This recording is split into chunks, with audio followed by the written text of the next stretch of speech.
...1955... fue un año de grandes acontecimientos en México. Por primera vez, la mujer emitió su voto a la par del hombre. México era volteado a ver por miles de personas alrededor del mundo a través de sus películas en la ya conocida época del oro del cine mexicano. El estado de San Luis Potosí contaba con una población de 950,000 habitantes.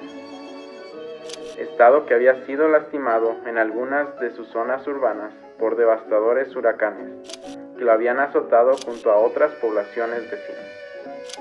Fue bajo todas estas circunstancias que se estableció la primera rama de la Iglesia de Jesucristo de los Santos de los Últimos Días, en el estado de San Luis Potosí.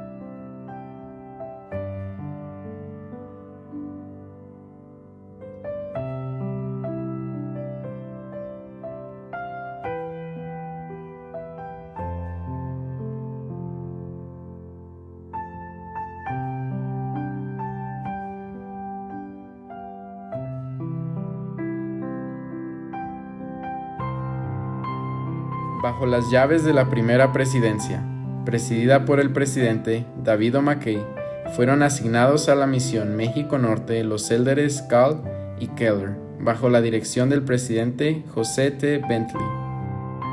En aquellos años, los misioneros de cada ciudad tenían una relevancia especial para los miembros, pues eran ellos quienes presidían sus ramas, atendían todas las necesidades y realizaban las ordenanzas. La iglesia se organizaba en distritos y los misioneros, bajo la dirección de su presidente de misión, los supervisaban y capacitaban. Después de mucha oración, ayuno y una ardua labor de los misioneros, fue que sus primeros frutos fueron cosechados. La familia Amaya Guerrero fue la primera en escuchar a los misioneros sin asistir a los servicios en una pequeña casa de oración.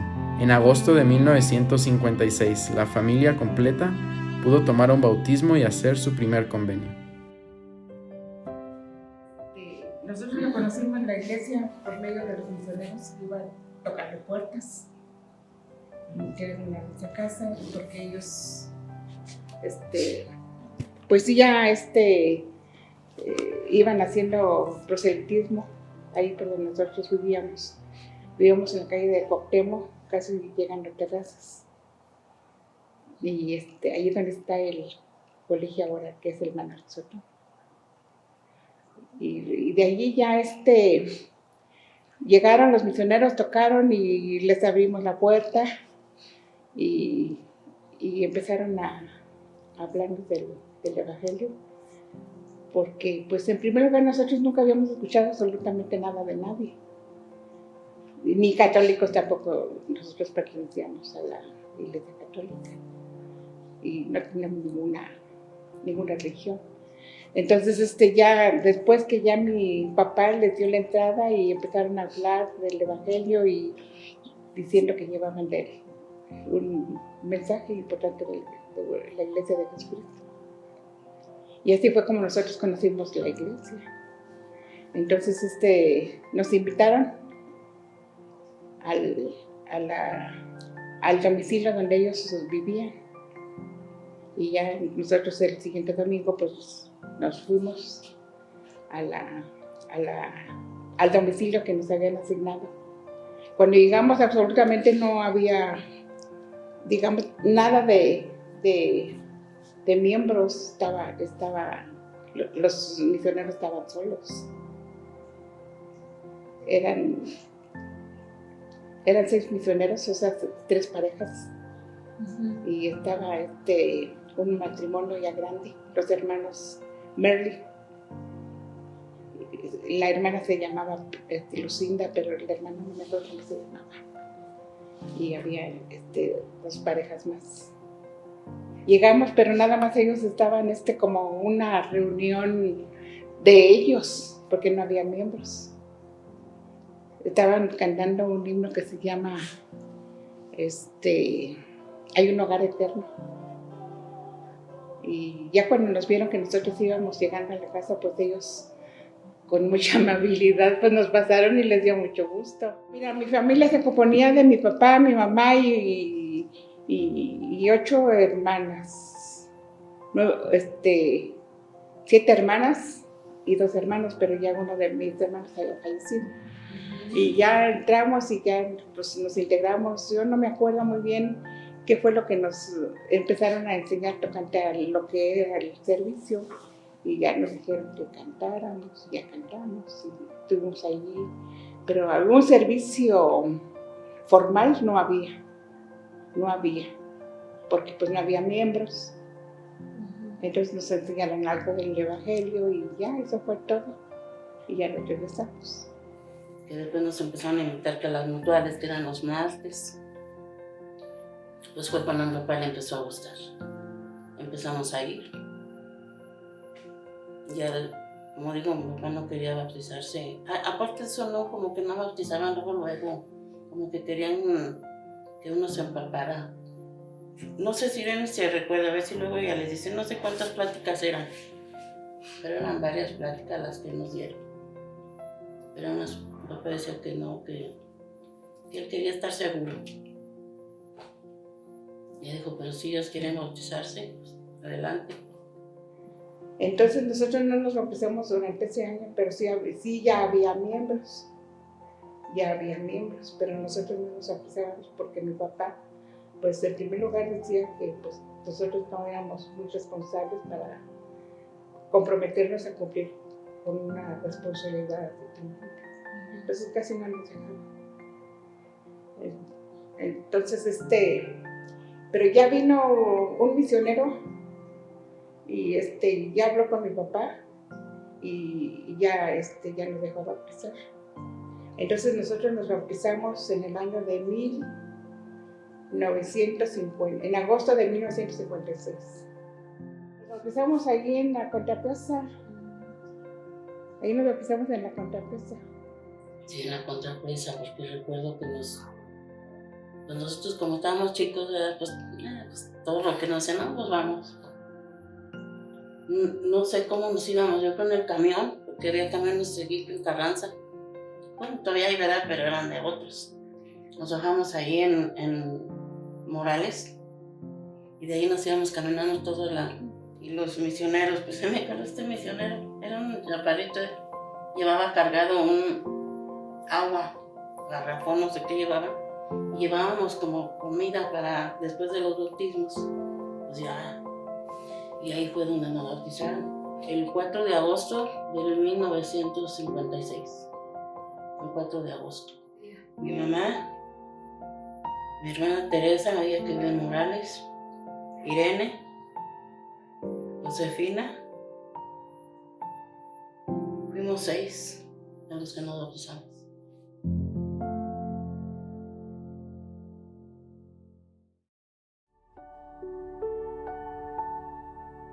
Era en las casas de oración donde los miembros asistían a escuchar los mensajes y renovar sus convenios. Una de las primeras casas de oración fue una casa situada en la calle Cuauhtémoc. Y después nos cambiamos acá por Cuauhtémoc. Acá por Cuauhtémoc, entre Cuauhtémoc y Anáhuac. Por ahí hubo otra casa de oración. Ahí duramos también un tiempo y después nos cambiamos por la misma calle Cuauhtémoc, llegando a Benigno Arriaga. Desde la Alta Segura. Todavía están esas casas ahí. En ese tiempo, la casa de oración estaba en la calle de Cuauhtémoc, donde está el Seguro Social, la clínica de Seguro Social, con esquina. Por aquí va la calle de Cuauhtémoc y enfrente estaba el Seguro. Nos dejaron de hablar los vecinos, perdimos amistades, porque cuando regresábamos de los servicios, encontraban los letreros de los mormones, los herejes, los protestantes. Y cuando iban los misioneros en matrimonio, que dejaban su carro, ellos se metían, ¿verdad? Pues a dar charlas, pláticas. Ya cuando salían, su carro todo rayado.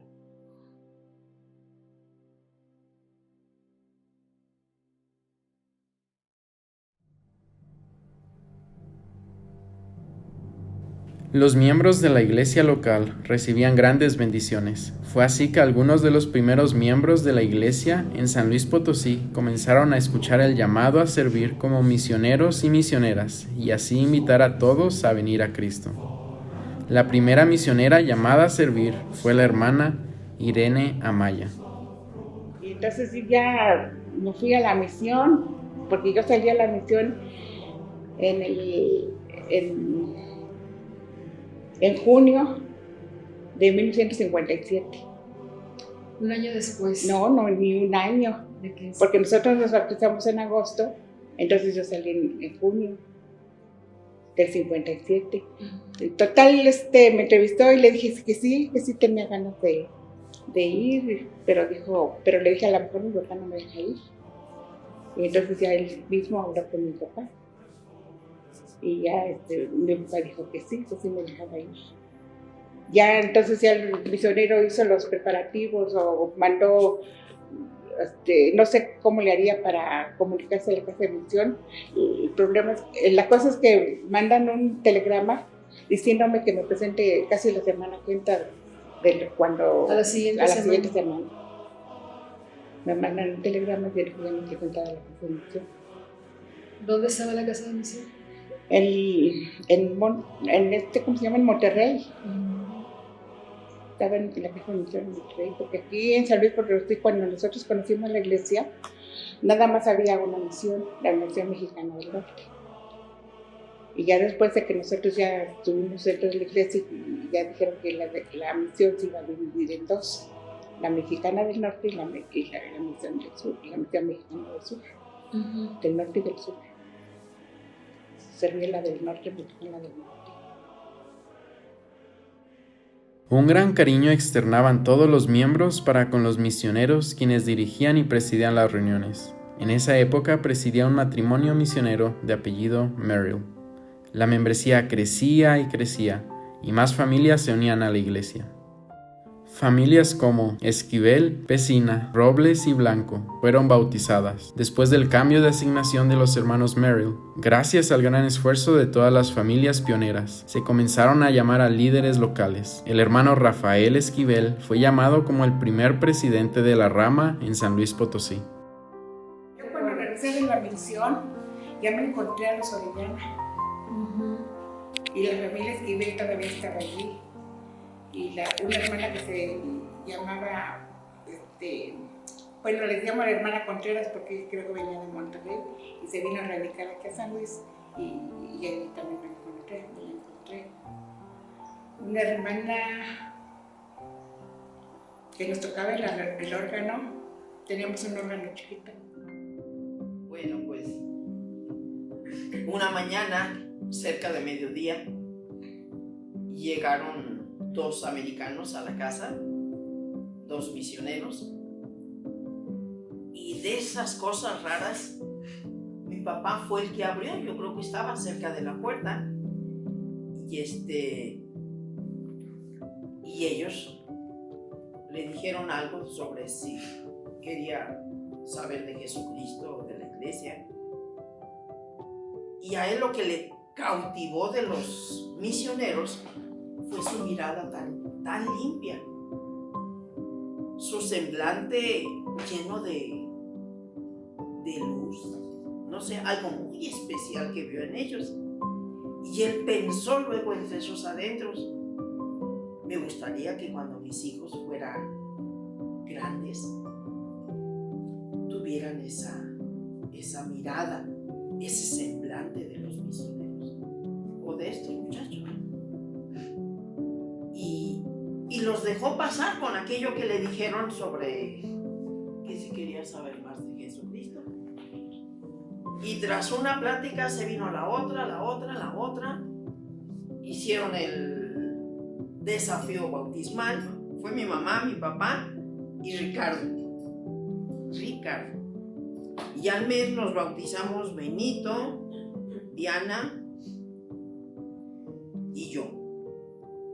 Y todos los bautismos en aquellos años se hacían en la contrapresa. Un día que llegué de trabajar, me dice mi esposa, ¿estuvieron aquí los muchachos esos? Y le digo yo, ¿y qué andaban haciendo por aquí? Dice, no, pues son misioneros de una iglesia y que querían que los escucháramos. Y le dije yo, pues mira, si los vamos a escuchar será hasta el año próximo, porque ahorita ya estamos en diciembre y en menos de una semana nos vamos de vacaciones a Veracruz. Y así fue, nos fuimos a Veracruz, regresamos para principios de enero y nunca más volvieron. A lo mejor los cambiaron y fueron otros los que andaban por allí, y los que habían ido con mi esposa pues no les dijeron tal vez, y ella se mostró muy asombrada porque me dice, traen como unas sombrillas así y les pegan ahí unas fotos y ya se ponen a explicarte sobre lo que es su religión. Y ya después, con el tiempo, ya supimos que esos eran los franelógrafos. Pasó todo el año de 1966 y no volvieron. Hasta fines del 66 había un vecino nuestro de la casa donde vivíamos anteriormente, que él se bautizó en la iglesia. Se llamaba, digo que ya falleció, Abel Aguilar Busto. Y como los 2 días, me habló el señor Abel para decirme que él me había mandado los misioneros como en plan de vacilarme, ¿no? Y a ver cómo le hacía yo para quitármelos de encima. Sí, y le contesté yo, le dije, porque él los trajo y le dijo, mira, vayan a esa última casa de esta calle, y una casa amarilla, ahí tocan y van a ver que nos van a recibir muy bien. Y todo eso él me lo dijo, ¿no? Y efectivamente vinieron los misioneros y pues los recibimos bien. No les vimos nada de maldad en recibirlos, y ya nos estuvieron hablando algo sobre la iglesia, y ya después siguieron viniendo y nosotros los seguíamos escuchando.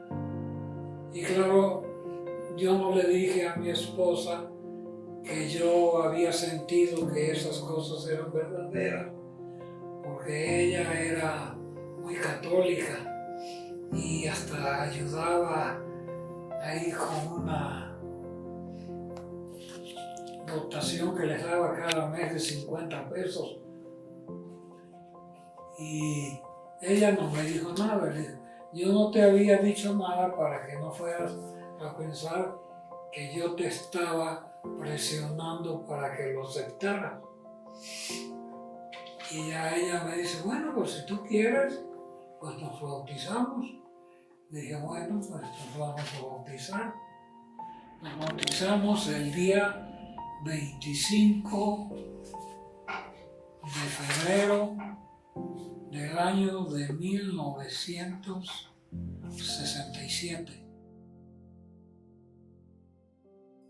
Yo lo conocí por mi papá, porque los misioneros fueron a mi casa y tocaron la puerta. Les abrió mi papá y él fue el que los introdujo a pasar a la casa. En esa época mi papá pertenecía a los cursillistas de aquí de San Luis Potosí. Y aquí en la Colonia Industrial de Aviación mi papá era el líder de los cursillistas, él junto con el párroco de aquí. Entonces, pues mi papá le llamó mucho la atención el Evangelio, sobre todo el libro de Mormón, porque mi papá ya leía la Biblia. Entonces, pues él fue a la casa de oración, porque teníamos casas de oración, no había capillas. Yo recuerdo que cuando nos bautizamos fue en 1968, pero estuvimos conociendo la iglesia como quizás unos 7, 8 meses o 9 meses antes. Y nos bautizamos pues porque mi papá nos dijo que nos teníamos que bautizar. En sí nos dieron las pláticas los misioneros, pues sí nos llamó la atención como niñas. A mí lo que me dejó pensando mucho en aquella época fue la escritura que está en Timoteo 4, creo, donde habla de cómo debe estar constituida la iglesia. O sea, cómo están las jerarquías en la iglesia y cómo deben ser los representantes, los líderes. Y me llamó también la atención mucho lo que era el obispo.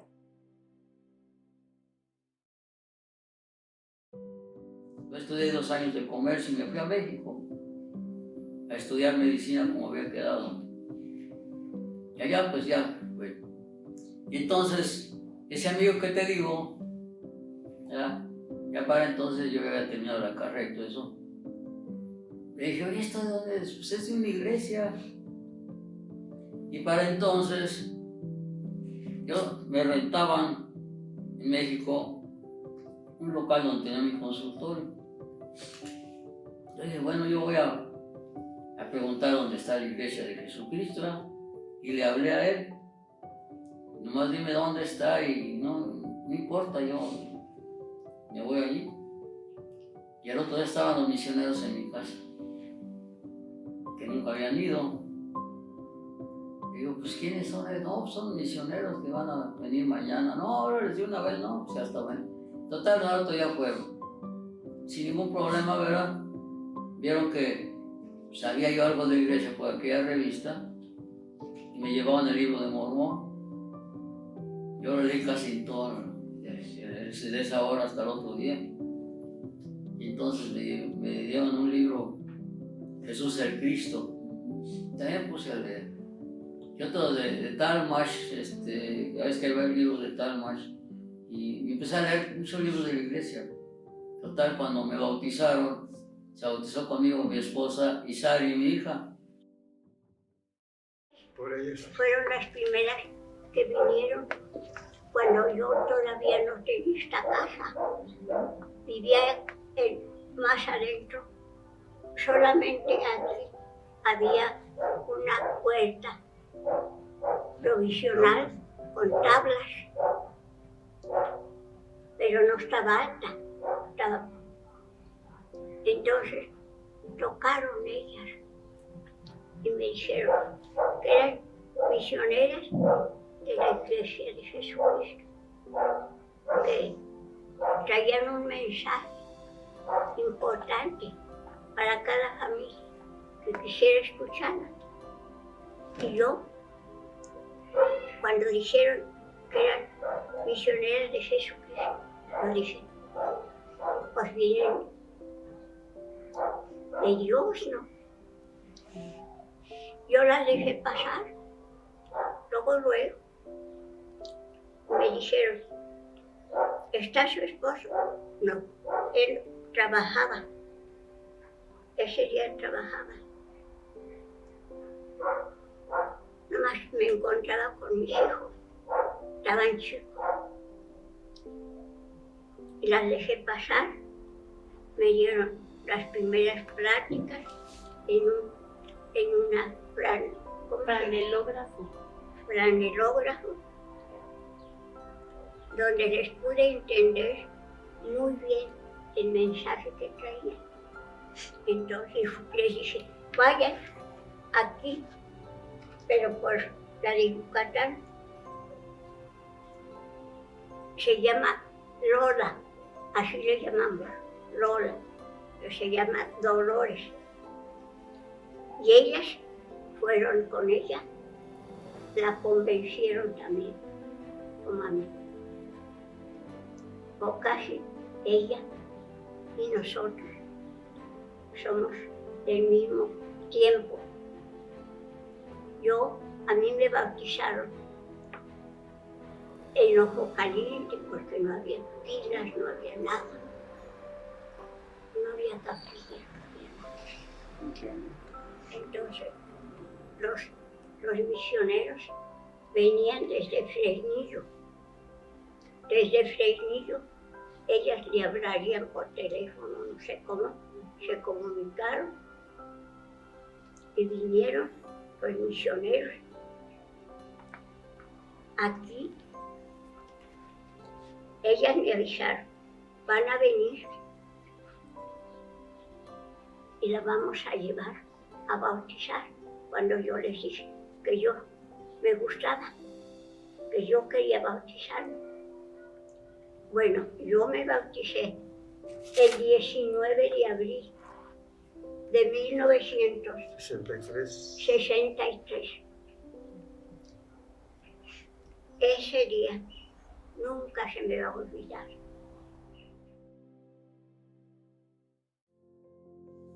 Para esa época, los servicios eran en la mañana a las 8, era la clase del sacerdocio, que la daba el hermano Robles, un señor ya grande. Y ahí en la casa de oración fue cuando a mí me gustaban, pues sí, que nos sentaban en las bancas que tenían. Y me gustaba mucho cómo nos daban las clases en la primaria y cómo me paraban las misioneras a dirigir y yo no sabía. La primera vez que me dieron un discurso, así, chamaca no, bueno, no estaba tan niña, pero sí era de 11 años, ¿verdad? Me dieron un discurso y ya no se me hacían de qué iba a hablar. El domingo pues se llegó que yo iba a hablar y me iba a parar porque pues todos sentados en sillas, ¿verdad? No, ahorita ya hay mucha comodidad, ¿verdad? Eran sillas de esas de lámina. Ya me paré a dar mi discurso y no dije nada. No dije nada, me agarré a llorar, pero porque sentí como mucho, no sé, como que sentí algo aquí. Emoción, no sé. Y no dije nada. Ya me senté, ya dije, mi papá me va a regañar. Mi papá era muy enérgico. Que mi papá me va a regañar porque no dije nada. No, me abrazó y me dijo, hija, tuviste el valor de parar. Sentaron ahí en la lista. A mí me tocaba cambiar las cositas, pequeñas cosas que había en la Sociedad de Socorro.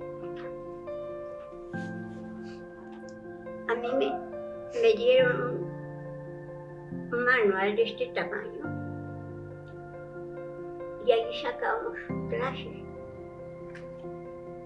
Pero solo un tiempo. No sé, no recuerdo la fecha, aunque están en mis revistas chiquitas de la Sociedad de Socorro, que tú me quitaste de donde estaba.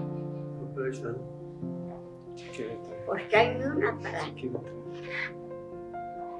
Entonces, nos empezaron a llegar revistas. Y eran unas mutuales o servicios, o no sé cómo llaman, para jóvenes y que decían de 1 a 100 años. Así es que ahí entrábamos todos. Había cantos, bailables, talentos. Ahí nos hacían hacer de todo. Y se daba la clasecita los martes que venía marcada en algún manual. Una cosa que me llamó mucho, que nos atrajo como familia, fue que eran puras familias con sus hijos los que iban a la capilla. Entonces, pues, nos hicimos de amigas, de amigos. Todas las familias tenían muchas niñas, muchos niños. Entonces, todos nos acoplábamos por las edades y hacíamos muy buen equipo, todas las familias. Todas las mamás se llevaban bien con todas, todos los papás con todos, todos los niños con todos, las jovencitas con todos. Yo recuerdo muy bien que nadie decíamos, fulanita no me cae bien. No existía el no me cae bien, ni no la quiero, ni nada de eso, nada. Éramos en realidad amigas, y los niños eran amigos, y nuestras mamás también. Pues como digo que a mí lo que me gustó fueron mucho las mutuales, porque como que nos divertíamos mucho. Sí, porque ponían juegos, cantaba, por ahí tengo, nomás que ya ni lo busqué. No sé si tú los llegaste a conocer, unos folletitos que venían ahí de cantos sociales. Venían parte de himnos del himnario, pero aparte venían como cantos sociales. Que Francisquillo, que el burro, que la postura, que... Una vez que te digo que estaba con el campo de aviación, luego y me acuerdo que esa vez dijeron las misiones que se iba a hacer una lunada. Pues, para nosotros que era lunada, no sé. Mis hermanas eran las más grandes, ¿verdad? Teresa, Irene, y que eran mis papás. Y esa vez, pues que nos fuimos hasta el mero campo, los misioneros y todo eso, prender fogata, y ya, con bombones, y a cantar ahí, y todo, o sea que era parte de las mutuales. Muchos de estos misioneros, no muchos, son contados los que bautizaron aquí en esta casa. En la pila que construyó mi esposo y un hermano mío que vino a verme, y entre los dos construyeron la pila, y ya los misioneros ya no batallaron en bautizar, bautizaban aquí. Aquí tuvimos esa bendición muy grande, que se bautizaban aquí y aquí se reunían toda la gente.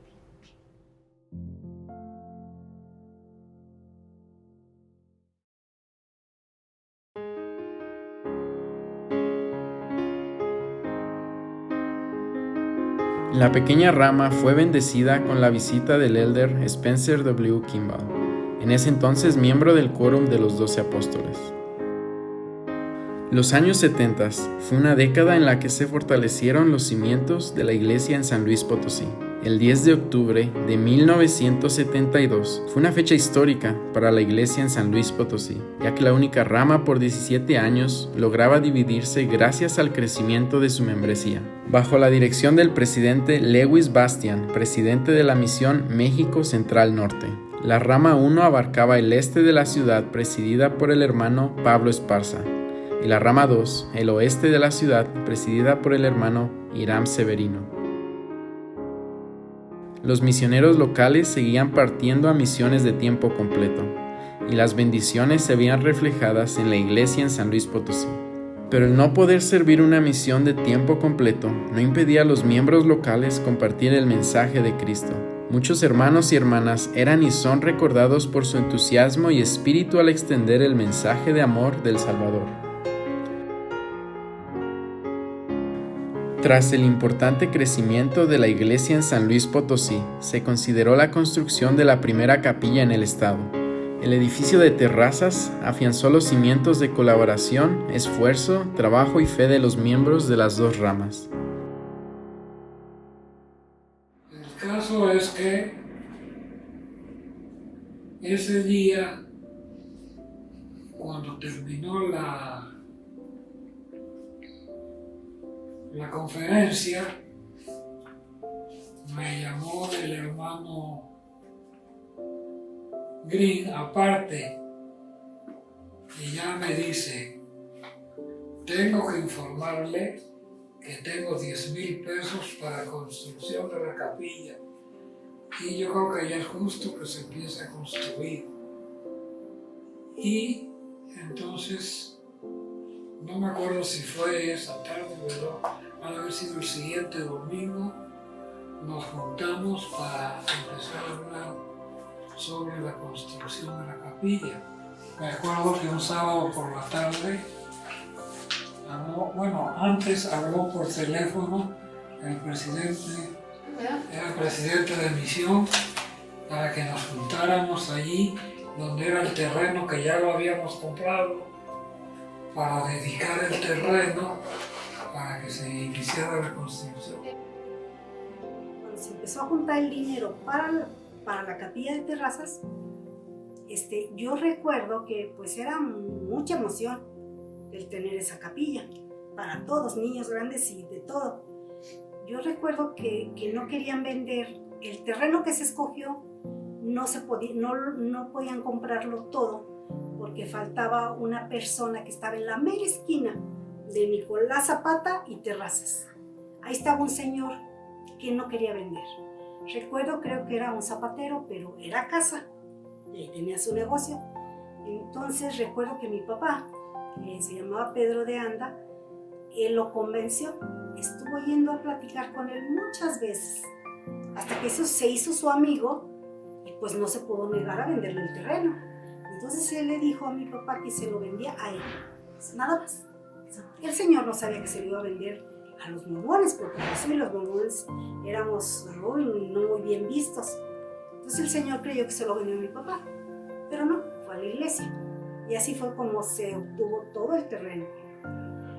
Y entonces empezó la construcción. Todas las jóvenes pues teníamos que aportar, todos, hasta los más chiquitos hacían bola juntando, colando la arena para hacer la mezcla para los bloques de cemento. Teníamos unas revolvedoras chiquitas de esas manuales que se les daba vuelta. Y nosotras las niñas pues nos divertíamos, bueno, no éramos tan niñas, jóvenes, nos divertíamos echando la mezcla en los moldes y ponerlos por un lado íbamos y llenábamos otro. Y no sé qué proceso le hacían, total que ya cuando estaba listo el ladrillo, después los acarreábamos de uno por uno. Pero los papás y los hermanos mayores eran los que estaban en la revoltura. Y nuestras mamás pues estaban haciendo de comer. Porque si toda la familia se iba a la construcción, todos teníamos que comer allá. Fue cuando empezamos a hacer muchas actividades, pues hacer socorro para poder pues ensuciar los del sacerdocio también. Fue cuando el hermano Severino estuvo de presidente de rama, fue cuando empezábamos a dar en los sobres, aparte de lo que se hacían las actividades, pues dábamos algo para el terreno. Y cuando hacíamos bolsas de rafia, de flores de floratape, todo eso, para poder comprar el terreno. Miren, la experiencia es que todos se animaron, entonces ellos con mucho gusto empezaron a hablar a mucha gente. Entonces, mira, me siento satisfecho, no puedo ser orgulloso porque sería malo. Yo me siento satisfecho de que encontré la iglesia y que ayudamos, no nomás yo, sino entre todos a hacer algo. Dice, la capilla fue entregada el 21 de noviembre de 1974. Sí. Y el primer servicio fue de la rama 2.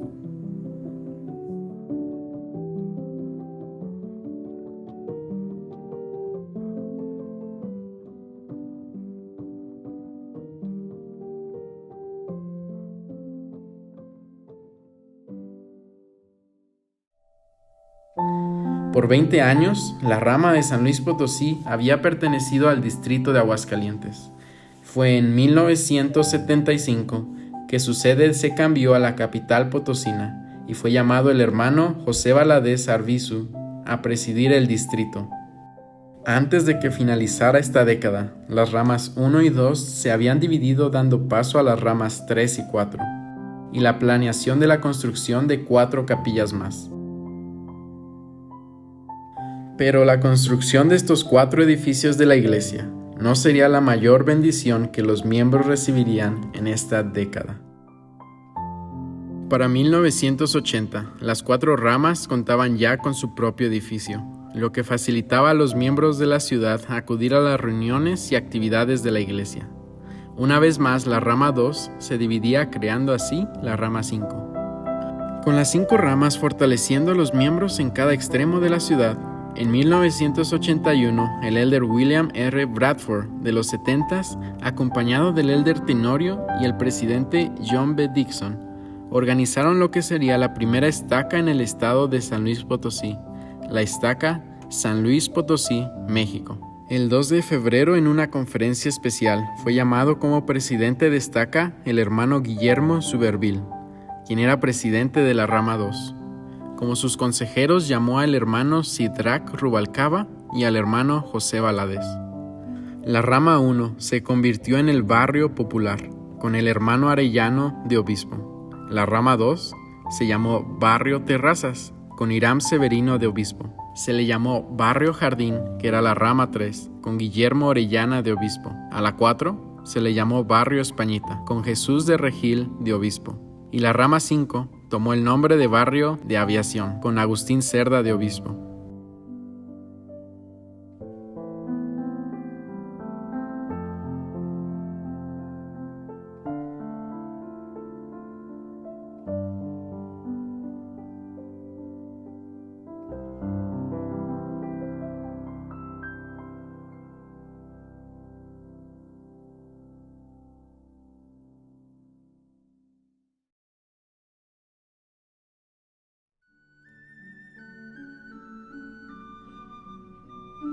Miles de familias alrededor del estado de San Luis Potosí han recibido el Evangelio restaurado de Jesucristo, gracias a los primeros pioneros que aceptaron el mensaje del Salvador.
Debemos aprender del pasado y sí, debemos prepararnos para el futuro, pero solo ahora podemos hacerlo.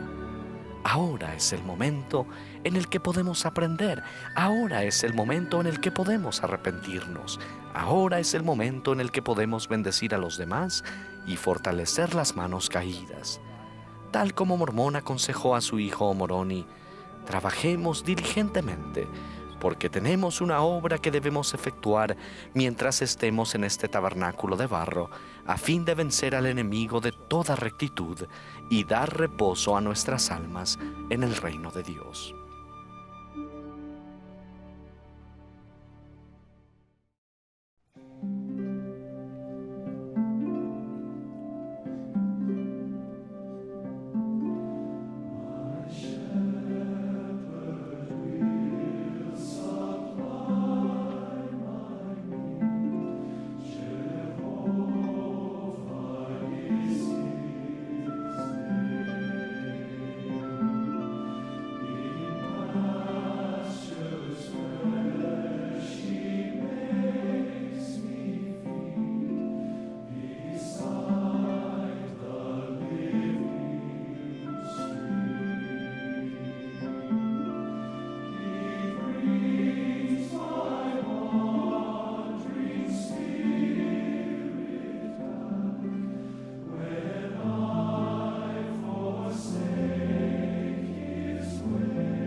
Que contrarresten las cosas mundanas, centrándose en las bendiciones eternas del templo. Su tiempo allí les brindará bendiciones para la eternidad.